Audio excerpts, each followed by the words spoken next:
from the NASA Mission Directors Center at Vandenberg Air Force Base in California. This is Delta Launch Control. Dans cette fusée sur le point d'exploser dans l'espace, se trouvent 6 minuscules satellites, dernière génération d'une machine qui gouverne notre monde. Une machine silencieuse à laquelle nous ne prêtons pas attention.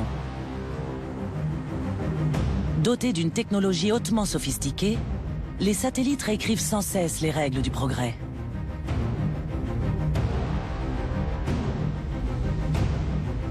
Et les télescopes spatiaux nous permettent d'observer les confins de notre univers. Nous allons découvrir comment ces engins fascinants ont envahi notre ciel. Et comment, en un demi-siècle, la recherche sur les satellites a repoussé les limites de la technologie et transformé notre monde. 5, 4, 3, 2, main engine start, 1, 0, and liftoff of the Delta II with the NPP satellite. Voici comment les satellites ont changé tous les aspects de notre vie.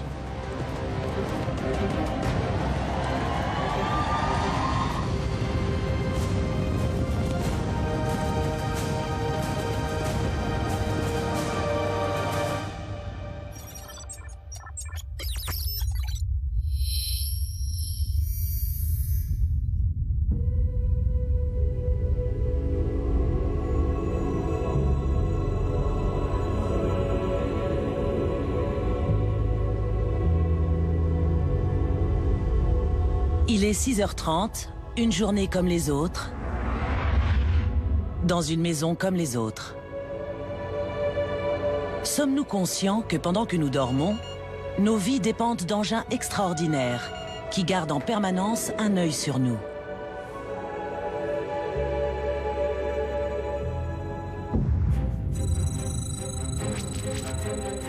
Ils influencent le temps et règlent nos montres. Alors que nous prenons notre petit déjeuner, bonjour. Un satellite envoie un signal au poste de télévision. 3 autres créent un lien vivant avec l'autre côté de la Terre. Et 4 autres encore permettent de prévoir le temps qu'il fera. Ces satellites ne sont pas très surprenants. Nous nous doutons de leur existence. Mais il en existe des centaines d'autres dont on ne sait rien. Certains ont participé à la récolte de nos céréales du matin, livré le lait, choisi ou cultivé le café. D'autres sont dédiés à la gestion de l'eau, à la prévention des inondations, aux surtensions du réseau électrique. Dans une voiture, tout le monde reconnaît un GPS. Mais que sait-on sur le carburant qu'on utilise? Les tickets de l'auto, les trains. Tous dépendent de plus en plus des satellites. Trains, avions, voitures, transport de céréales, inondations. Il est à peine 9h du matin et nous avons déjà eu recours à une quarantaine de satellites. Ces satellites rythment notre vie quotidienne. Mais quels sont ceux qui vont changer notre compréhension de l'univers? Voici une maquette grandeur nature du télescope spatial James Webb.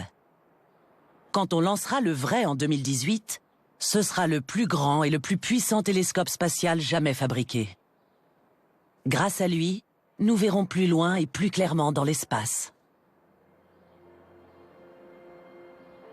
Il pourrait même nous permettre d'assister à la naissance de notre univers.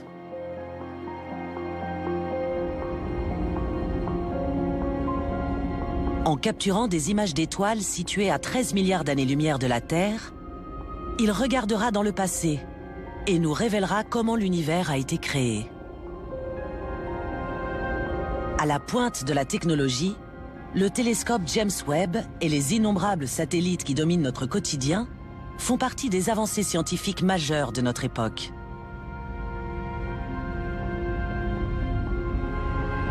Nous allons examiner comment la révolution satellitaire est née, ainsi que les défis scientifiques qu'elle a lancés.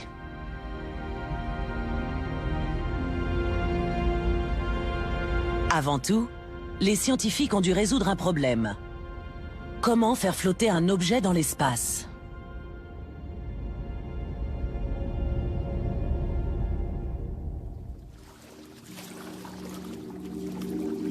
Maggie Adrien Pocock, ingénieure spécialiste en satellites, répond à cette question à l'aide d'un satellite improvisé.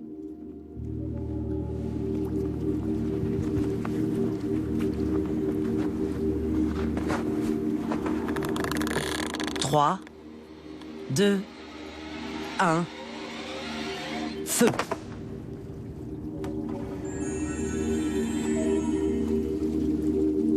C'est la pesanteur qui a bien sûr attiré ce satellite vers la Terre.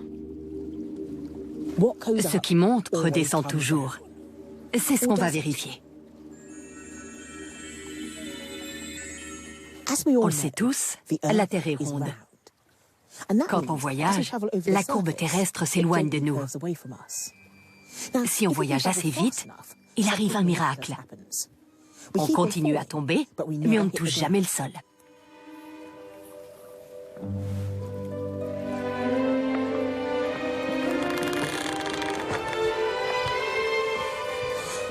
Admettons que je puisse envoyer cet orange à une vitesse incroyable.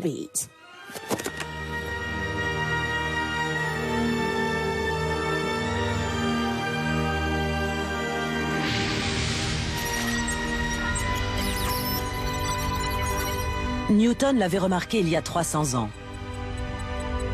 Si un objet se déplace horizontalement, le sol terrestre, à cause de sa courbe, se dérobe continuellement. Si une orange peut se déplacer assez vite, elle reste en avance sur la courbe et dépasse la gravité. Elle ne tombera jamais sur Terre. Pour ça, il faut se déplacer à 8 km/s pour compenser l'attraction terrestre. À cette vitesse, on voyage autour de la Terre et non vers elle. Bien sûr, la résistance de l'air peut ralentir la course et les obstacles surgir sur le trajet. Mais une fois qu'on est au-dessus des montagnes et de l'atmosphère, disons à 300 km de la Terre, on est dans l'espace. Si on peut maintenir son orange à une vitesse suffisante, on est en orbite.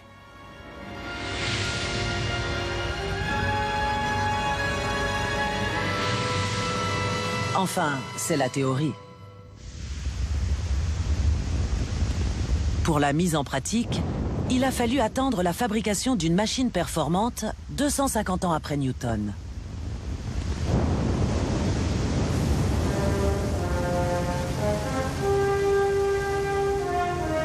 En 1957, une fusée russe met en orbite autour de la Terre le premier engin conçu par l'homme. Petite sphère de 58 cm de diamètre, Sputnik reste en orbite pendant 3 mois. Cet exploit technologique est l'un des plus formidables coups de propagande de l'URSS. Le bip de son minuscule transmetteur radio marque le début de la course aux étoiles. On pense généralement qu'à la fin de sa course, Sputnik s'est complètement désintégré en entrant dans l'atmosphère. Mais un petit morceau de cette machine révolutionnaire est conservé à Washington.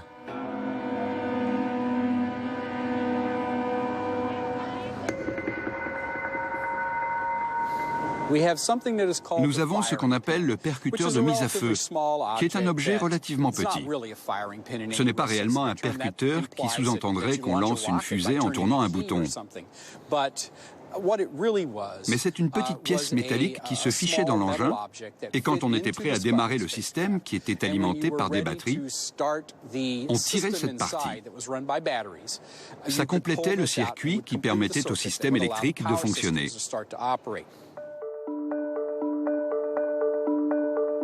Ce percuteur nous rappelle qui a gagné la course à l'espace.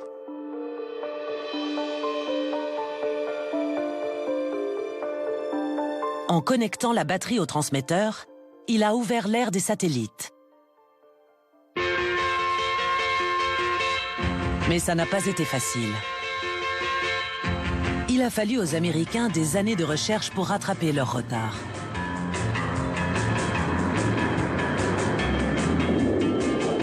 Et de nombreux faux départs avant de réussir à lancer leur premier satellite, Explorer 1.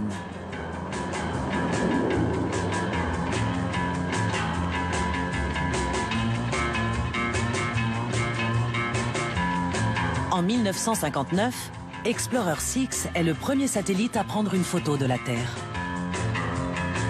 Elle n'est pas très spectaculaire, mais elle a suffi pour soulever l'enthousiasme d'un groupe de personnes bien particulier.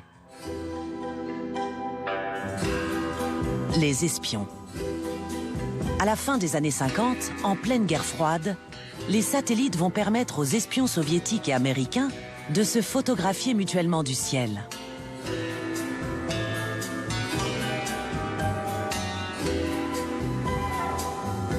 Les Américains lancent le premier satellite espion du monde, Corona.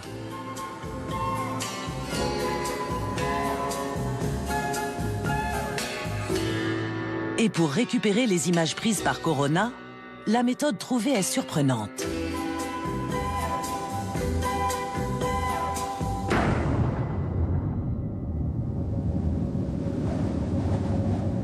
Il les rejette dans l'espace.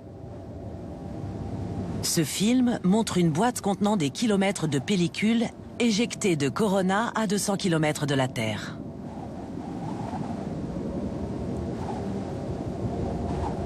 À 18 km de la surface du globe, son parachute s'ouvre.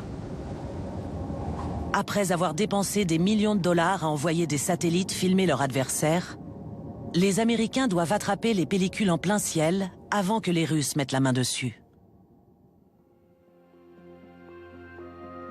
Voici un des avions qui a participé à ces missions dangereuses et secrètes.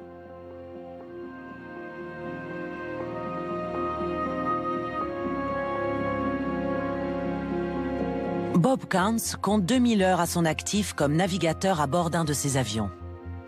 Il avait pour mission de repérer la boîte qui tombait, puis de la récupérer dans le ciel, quelque part au-dessus du Pacifique.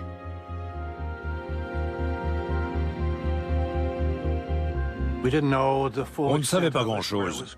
On ne savait pas où ça partait, ni qui allait s'en servir. Mais on savait que c'était un film de reconnaissance secrète pris en Russie.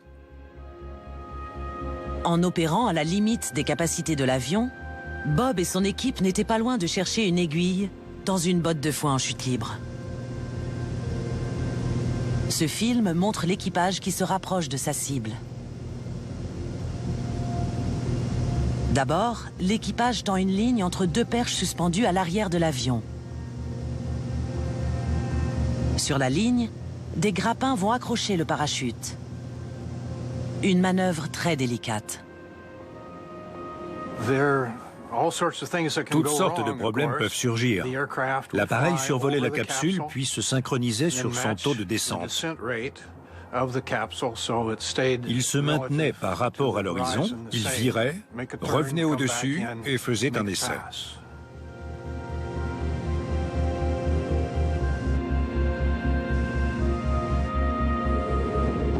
La première fois, il manque le parachute.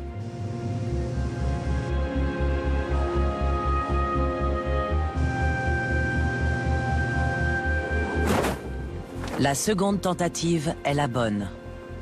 C'est une première historique. Ce type, c'est Al Gene Harmon. Il dirigeait l'équipe de récupération. Pour rapporter la boîte, il fallait se pencher à l'extérieur, l'attraper et la charger à bord. Ça faisait partie de son travail. Quand la boîte est apparue à la queue de l'avion et qu'elle a été assez près pour être attrapée, il a tendu le bras, mais quand il l'a touchée, il a fait un bond en arrière et l'a lâchée parce qu'elle était chaude. Il pensait que ce serait froid, puis il a retendu le bras, a attrapé la boîte et l'a chargée à bord. Il est le premier homme à avoir senti la chaleur de la réintégration. 144 satellites Corona ont été lancés et ont pris des centaines de milliers de photos de bases aériennes soviétiques, de bombardiers, de rampes de lancement de fusées et de sites d'essais nucléaires chinois. Cela a transformé la compréhension que les militaires américains avaient de la guerre froide. Mais l'opération Corona a été annulée peu de temps après qu'un sous-marin soviétique a été repéré au niveau d'une zone de récupération. Ces opérations non seulement dangereuses étaient désormais compromises. Il fallait trouver un meilleur moyen de rapporter des images prises de l'espace. La solution est ce qu'on appelle un dispositif à transfert de charge, ou DTC. Ces puces de silicium photosensibles transforment une image en un signal électronique. Leur invention dans les années 70 a permis aux satellites de prendre des photos, de les stocker et de les transmettre à la Terre par ondes radio. Aujourd'hui, les agences d'espionnage ne révèlent pas le niveau de puissance de leurs satellites. Mais certains détails ont été divulgués. En 2007, des satellites américains ciblent les États-Unis lors du Super Bowl, la finale du championnat de football américain. Le contre-terrorisme américain veut alors contrôler des menaces internes potentielles. Les vraies photos trop sensibles n'ont jamais été publiées. Mais il est clair que la résolution est maintenant assez puissante pour voir des objets et des personnes à quelques centimètres près.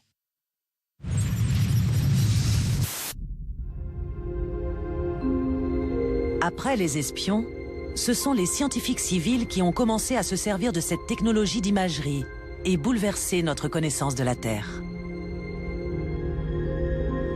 Cela a conduit à mieux comprendre le climat, la fonte de la calotte glaciaire et l'impact de l'urbanisme sur l'environnement. Des images qui ont révélé les merveilles de notre planète.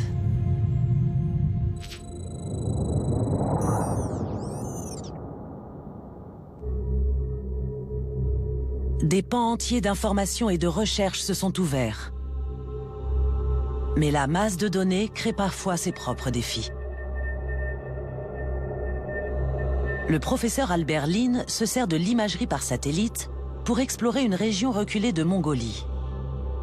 Il y cherche la tombe du célèbre empereur Gengis Khan.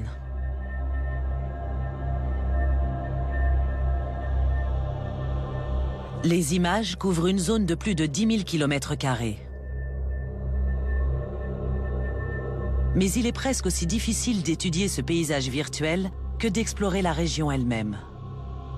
C'est comme chercher une aiguille dans une botte de foin à l'autre bout du monde et je ne sais même pas à quoi ressemble l'aiguille. Prenons un exemple comme celui-ci.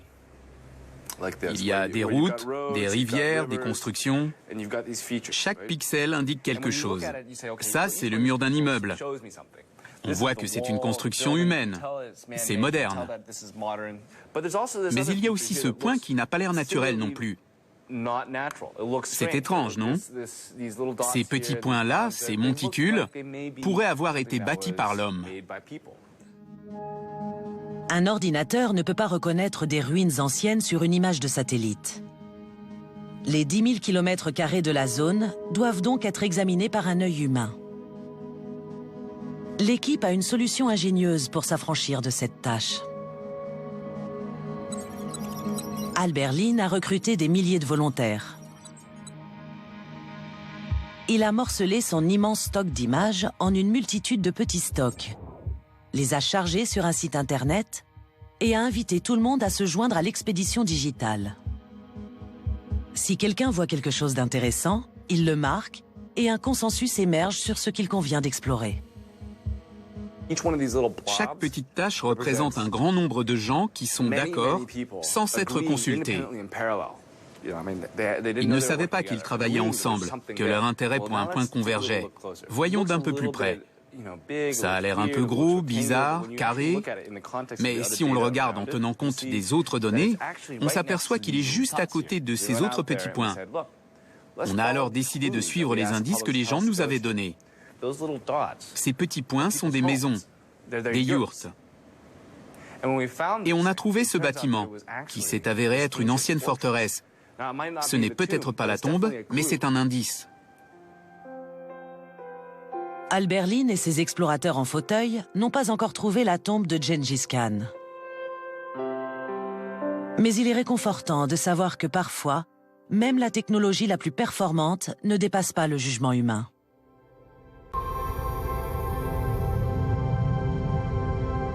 Les DTC, dispositifs à transfert de charge, ont non seulement transformé notre compréhension de notre planète, mais aussi du cosmos.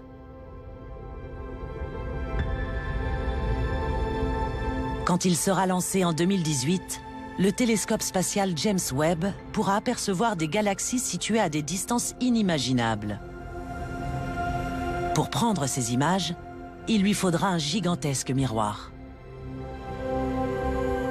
Pour sa conception, les scientifiques ont poussé ce domaine de technologie à un niveau remarquable.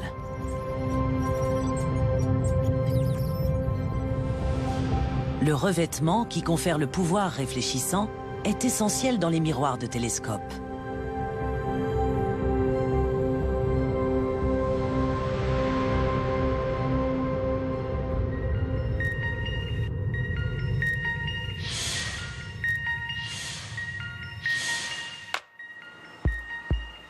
Il doit être parfait. Le plus infime grain de poussière peut avoir des conséquences désastreuses. Aussi, ce laboratoire est l'une des pièces les plus propres du monde.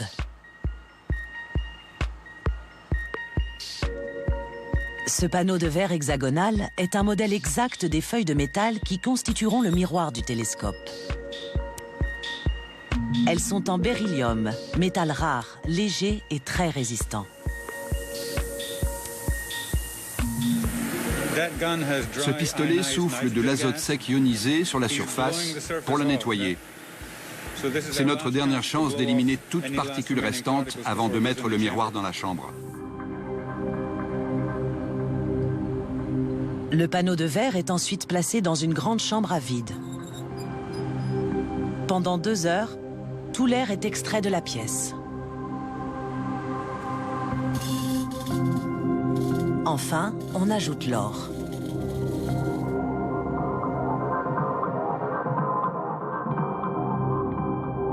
L'or réfléchit très bien la lumière infrarouge, région du spectre que les caméras du télescope utilisent pour le traitement de l'image. D'abord, il est chauffé au laser qui le vaporise.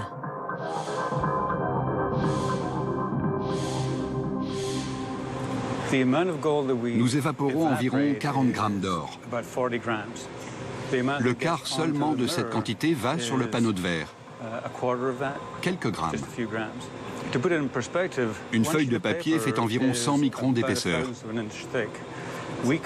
On pourrait faire tenir 100 couches d'or dans cette feuille de papier. Résultat, un miroir parfait.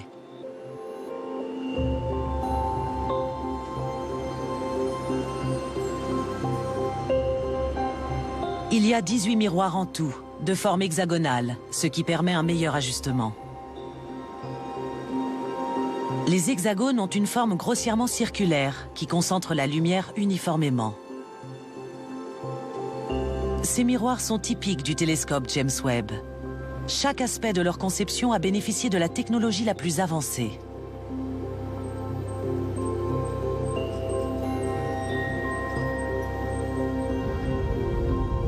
Mais pour lancer le télescope, il faudra compter sur la même technologie qui a envoyé Spoutnik en orbite il y a un demi-siècle. Une fusée dotée d'un habitacle à peine plus spacieux qu'à l'époque.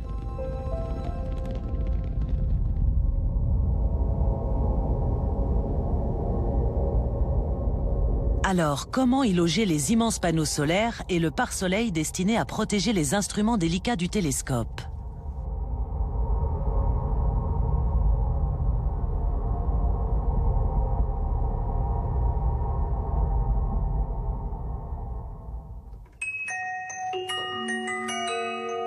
La solution s'appelle origami.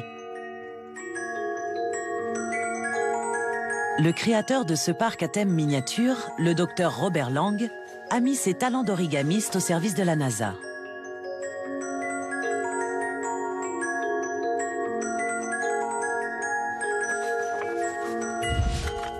Cet art japonais du pliage peut transformer quelque chose de très grand en quelque chose de très petit.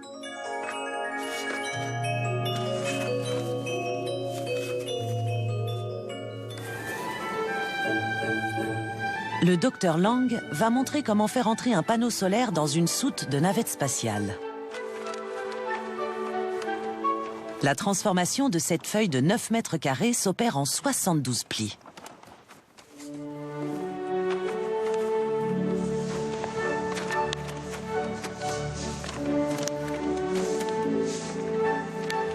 Robert Lang a marqué les plis à l'avance.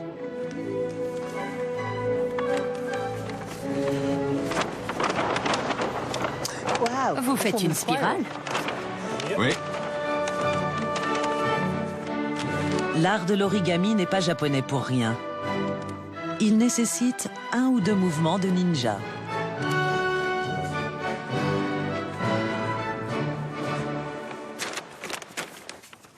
Bien. On a multiplié par 100 en superficie et par 10 dans chaque direction linéaire.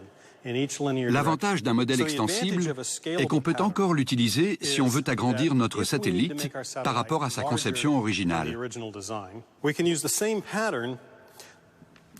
Il se pliera de la même manière jusqu'à avoir à peu près la même taille, mais il sera un peu plus grand parce qu'il comportera plus de couches. Le vrai génie de Robert Lang apparaît au dépliage de sa création.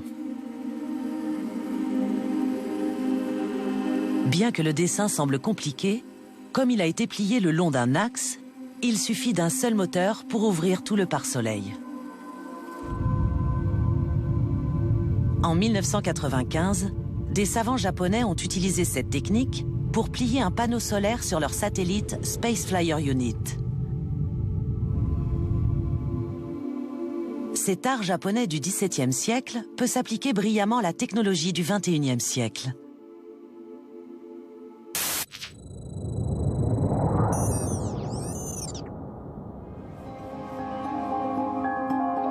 La capacité des satellites à transporter ces grandes structures fait qu'on peut les voir de la Terre.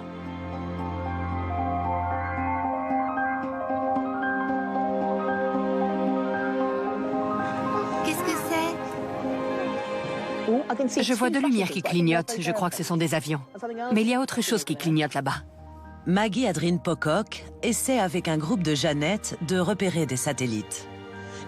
Il ne faut pas regarder uniquement dans cette direction. Il faut regarder partout dans le ciel. Je vois la lune. J'en vois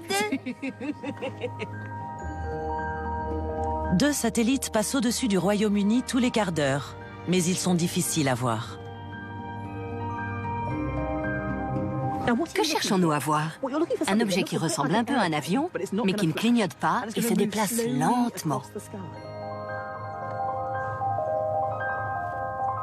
Ce soir, les Jeannettes devraient voir le plus gros de tous les satellites passer au-dessus de leur tête.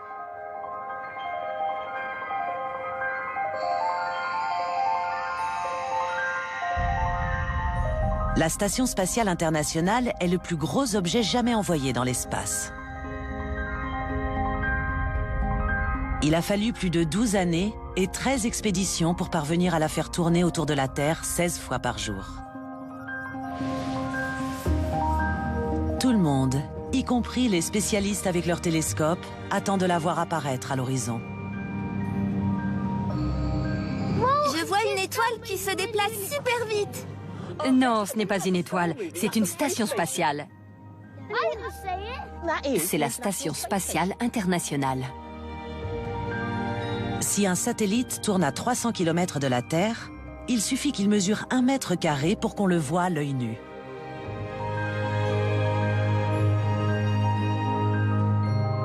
Avec ses 8 panneaux solaires de 70 mètres de long, la station spatiale est facilement visible de la Terre avec des jumelles.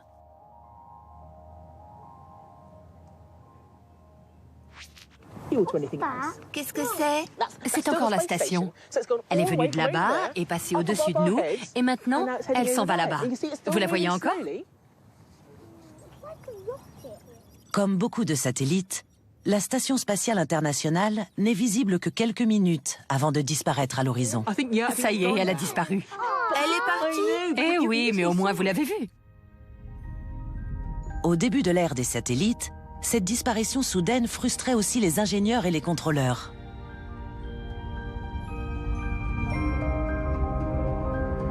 Le signal était rompu quand le satellite passait de l'autre côté de la Terre. Pour émettre un signal continu, les satellites devaient rester en place au-dessus d'un point sur Terre.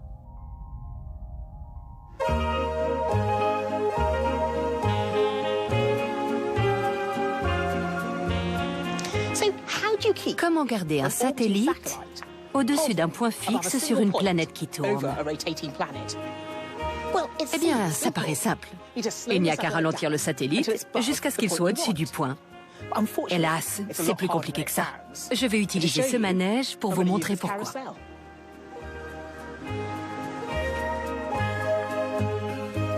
Le manège représente la Terre qui tourne sur son axe. Maggie est un satellite en orbite autour d'elle. Si elle ralentit pour se trouver au-dessus d'un point, elle n'ira pas assez vite pour rester en orbite et commencera à tomber en spirale vers la Terre. Et elle brûlera en entrant dans l'atmosphère. Il y a une solution.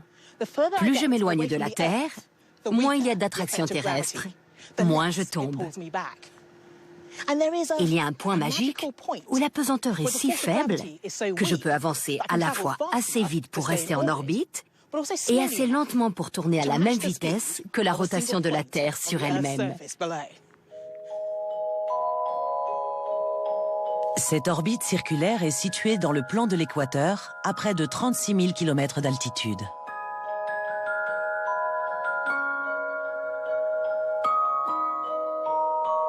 On est maintenant en orbite géostationnaire.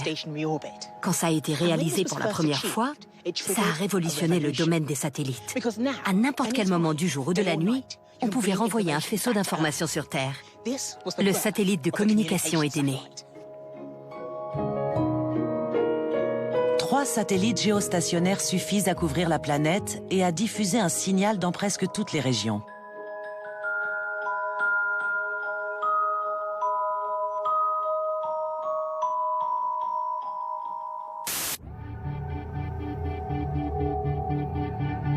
Le premier satellite à transmettre des signaux de télévision en 1962 s'appelle Telstar. Here we are. There's a bar. Now we are That's a man's face. There it is. There it is. La première émission dure 19 minutes. Mais en quelques années, un réseau de satellites géostationnaires permet une communication en direct à tout moment et partout sur Terre. In the end, when there are more satellites still, you'll have television and telephones all over the globe, a shattering thought. La télévision a créé un salon virtuel dans lequel le monde entier partage des expériences et des valeurs. Challenger, go with throttle up.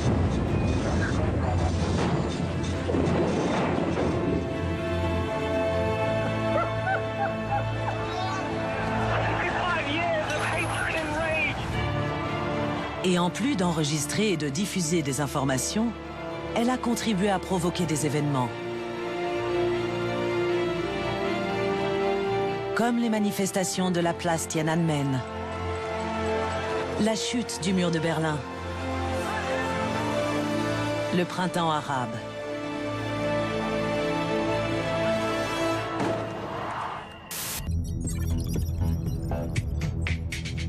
Aujourd'hui, près de 200 satellites de communication diffusent sur Terre.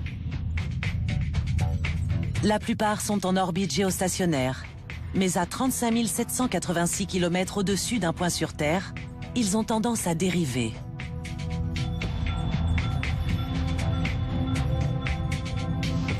Pour les maintenir en position, il a fallu un bijou technologique, la fusée Saturne V.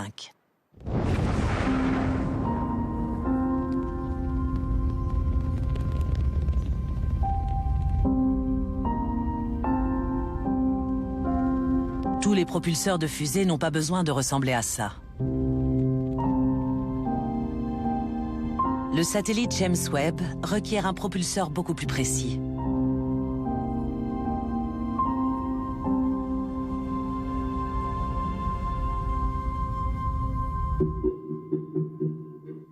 Les ingénieurs du MIT, l'Institut de technologie du Massachusetts, sont spécialistes en la matière.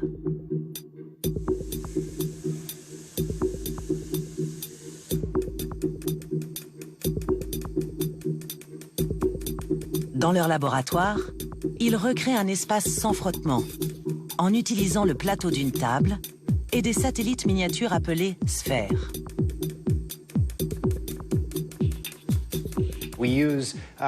On se sert de ces petits véhicules à air qui supportent le poids des satellites. Quand on actionne une petite valve ici, l'air sort par ces palets. Ils ressemblent beaucoup à des tables de hockey sur coussin d'air, à part que là, l'air sort des palets. Et le satellite va flotter au-dessus de cette surface. Les micropropulseurs sur les sphères envoient du dioxyde de carbone comprimé. Il est incolore, mais des étincelles sont visibles lors du démarrage.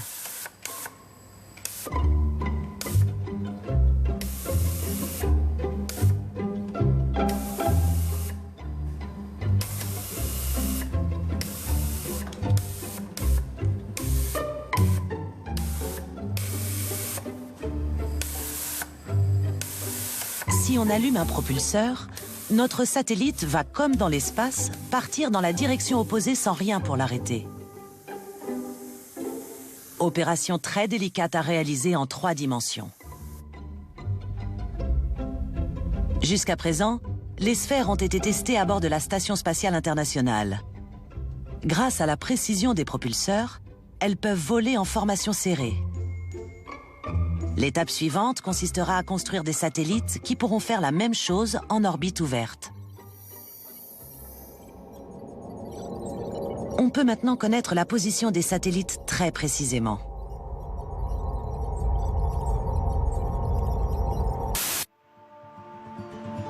Mais cette capacité a une conséquence surprenante. On peut aussi connaître tout aussi précisément sa propre position.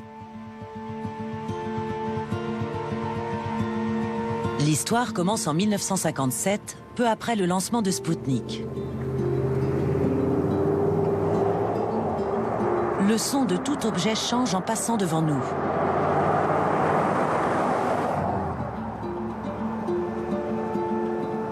Les Américains ont compris qu'ils pouvaient localiser le Spoutnik en écoutant les variations de son bip pendant son trajet.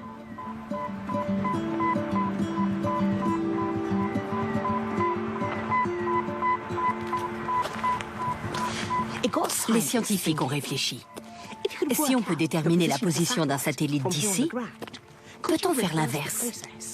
Peut-on utiliser la position connue d'un satellite pour trouver une position inconnue sur Terre?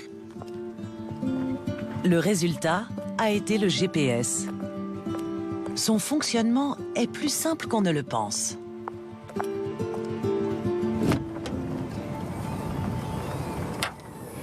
On doit tout à ceci. L'avancée technologique qui a conduit au GPS est une horloge. Pas n'importe laquelle. Ceci est une horloge atomique qui donne l'heure la plus précise du monde. Par exemple, si je la mettais à l'heure du Big Bang et que je la déclenchais, j'obtiendrais l'âge de l'univers à quelques jours près. Avec une montre à quartz, on aurait un écart de 150 000 ans. Les horloges atomiques sont essentielles au GPS parce que la première étape pour connaître sa position par le biais d'un satellite, c'est de savoir exactement où se trouve le satellite. Et le meilleur moyen pour trouver ça est de se servir du temps. Chaque satellite GPS émet un signal géoréférencé. En une fraction de seconde, il parvient à notre récepteur GPS sur Terre. Quand il arrive, l'horloge du récepteur compare l'heure d'émission du signal à l'heure de réception et mesure le temps mis par le signal pour lui arriver. Elle peut alors déduire la distance qui sépare le satellite du récepteur. Et ce calcul est fait pour au moins 4 satellites. Après avoir calculé à quelle distance se trouve chacun d'eux, le récepteur crée des sphères autour de notre position. Et nous nous trouvons précisément là où elles se croisent. Il y a 31 satellites GPS en tout. Plus nos contacts avec eux seront nombreux, plus notre lecture sera précise. Où que l'on se trouve sur Terre, le GPS peut nous localiser à quelques mètres près.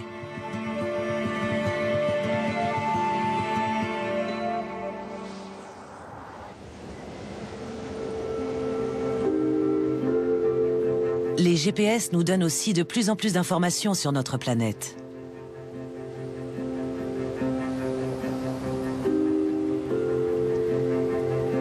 Le volcan du mont Uzu au Japon est une bombe à retardement.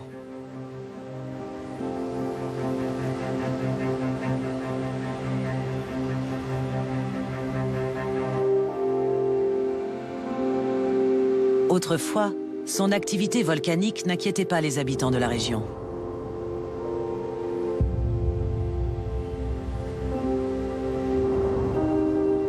Mais en mars 2000, quand des secousses sismiques ont ébranlé le mont Uzu, 16 000 habitants réticents ont dû être évacués.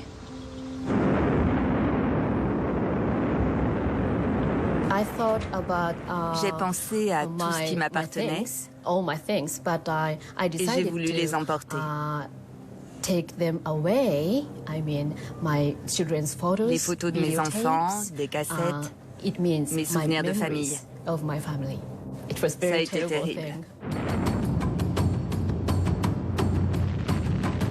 En quelques jours, le volcan a craché des tonnes de cendres et de boue sur la ville, détruisant un hôpital, une école et des centaines d'habitations.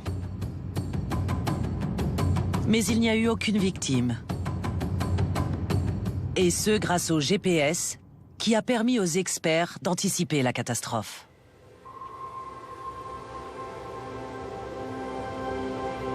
Ce réseau de stations GPS autour du mont Uzu a joué un rôle clé dans le sauvetage de nombreuses vies. En 48 heures, à la fin du mois de mars 2000, la distance entre deux de ces stations a augmenté de 2 cm.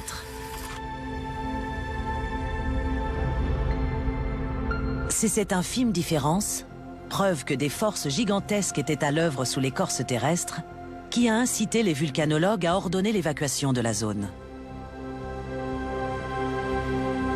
Mais le Japon est aussi touché par des tremblements de terre. En mars 2011, le séisme de Tohoku a déclenché un tsunami dont la plus haute vague a atteint 38 mètres.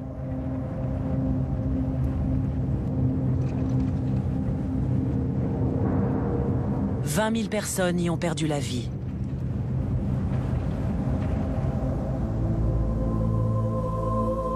On a peine à croire qu'il y avait là une école.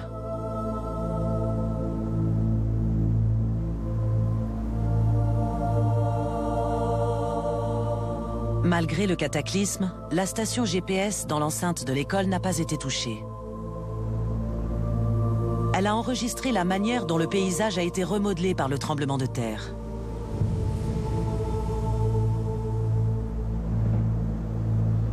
Le professeur Yusaku Ota étudie le séisme et ses répercussions.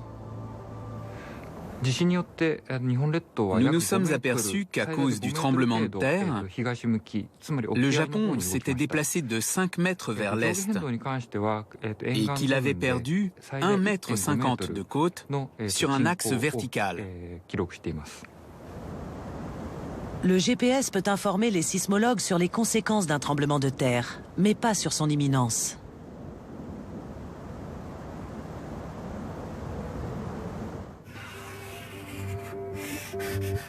Du moins, c'est ce que nous pensions. Le professeur Kozuke Eki analyse les signaux GPS. Il ne s'intéresse pas à leur position, mais à leur fluctuation.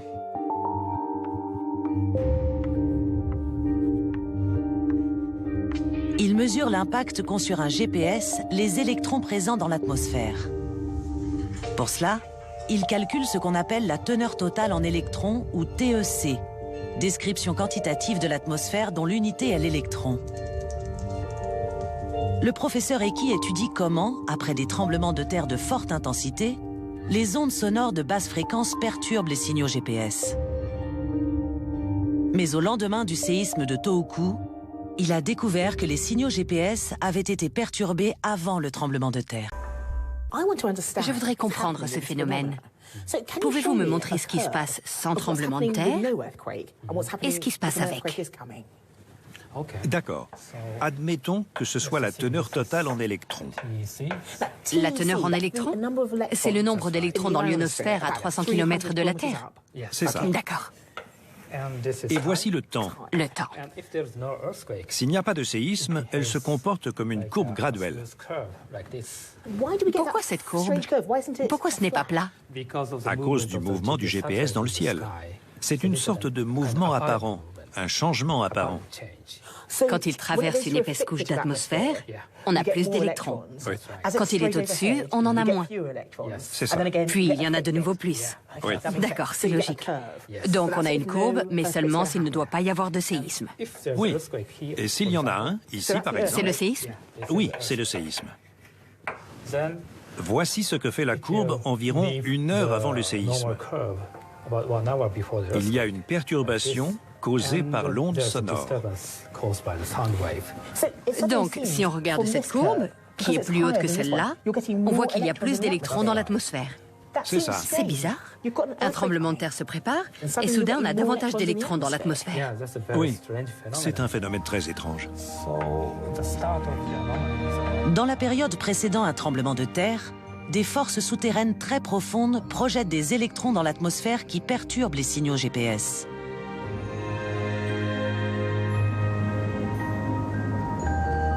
Le professeur Hickey a remarqué que cela s'était également produit avant le tremblement de terre survenu au Chili en 2010.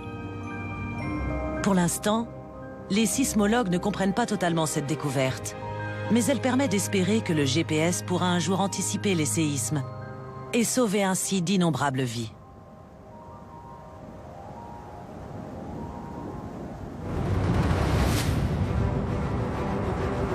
Depuis une cinquantaine d'années, les satellites sont à la pointe des avancées technologiques.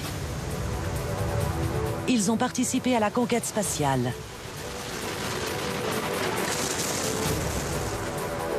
révolutionné notre perception de la planète, transformé nos modes de communication et même la connaissance de notre position sur Terre.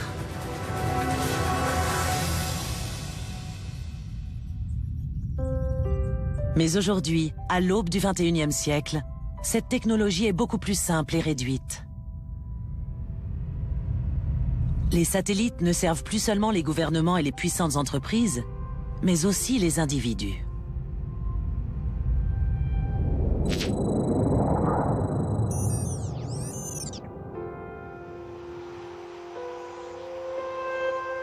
À la base aérienne de Vandenberg, une nouvelle génération de très petits satellites attend d'être lancée dans l'espace.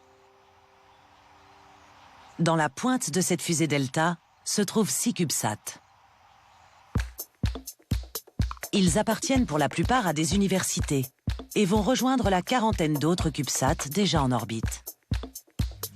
Ils étudient tout, de la radiation du système solaire au comportement des bactéries dans l'espace.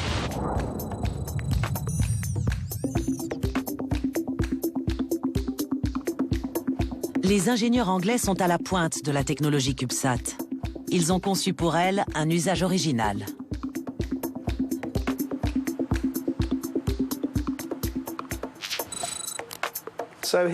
Nous avons là un CubeSat. Il fait 10 cm sur 10 cm sur 10 cm. Actuellement, on parle beaucoup de la prolifération des débris spatiaux. Si on pouvait attacher nos CubeSats à ces débris, que ce soit des morceaux d'anciens satellites ou de lanceurs spatiaux toujours en orbite, puis ouvrir les voiles solaires et faire en sorte que nos mini-satellites rapportent les débris en orbite et les brûlent sans danger, nous pourrions nettoyer l'espace. Les CubeSats coûtent des centaines de fois moins cher que leurs grands frères. Mais les ingénieurs cherchent déjà à produire des nanosatellites encore plus petits et sophistiqués.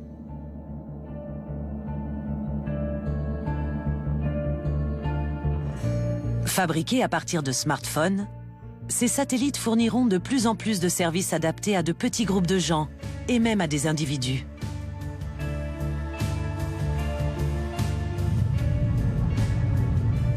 Ils permettront le traitement de l'image, la communication et l'exploration à un niveau personnalisé entièrement nouveau.